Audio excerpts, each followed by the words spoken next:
قسمت نشد ببینم خدا نگهداری کنم، فرصت نشد بمونم و از تو نگهداری کنم. گفتم اگه ببینم دل کندنم سخته برام، اگه یه وقت بگی نرو رفتن پر از درد برام.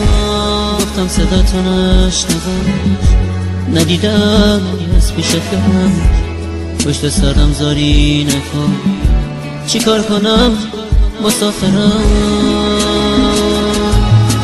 من میرم ولی باز تو بدون همیشه یاد تو از خاطر من فراموش نمیشه.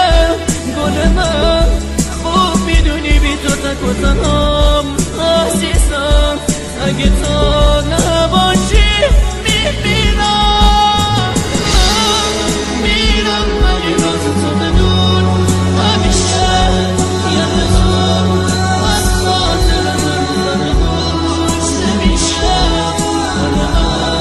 خوب میدونی بی تو تک و تنهام عزیزم، اگه تو نباشی میمیرم. نامه رو تو تش بخون، گریه نکن طاقت بیار، نامه رو خط خطی نکن، دو جمله رو هم دوام بگم، باور نکن یه بی وفا نامه میذارم و میرم. نه قسمت زندگیه، به کی بگم مسافرم.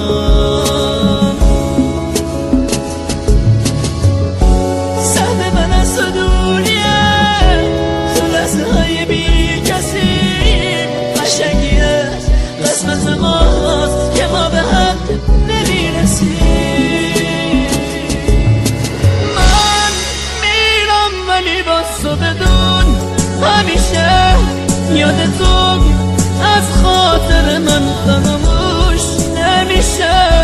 گل من خوب میدونی بی تو تک و تنهام عزیزم، اگه تو نباشی میمیرم. میرم ولی باز تو بدون همیشه یاد تو از خاطر من فراموش نمیشه.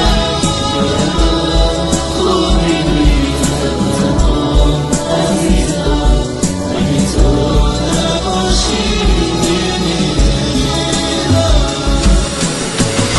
همیشه زنده میمونم با یادت ترانه ها.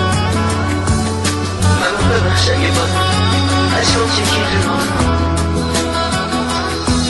دیدی تموم شد مردن، خاطر ما پیش باشه تموم خاطر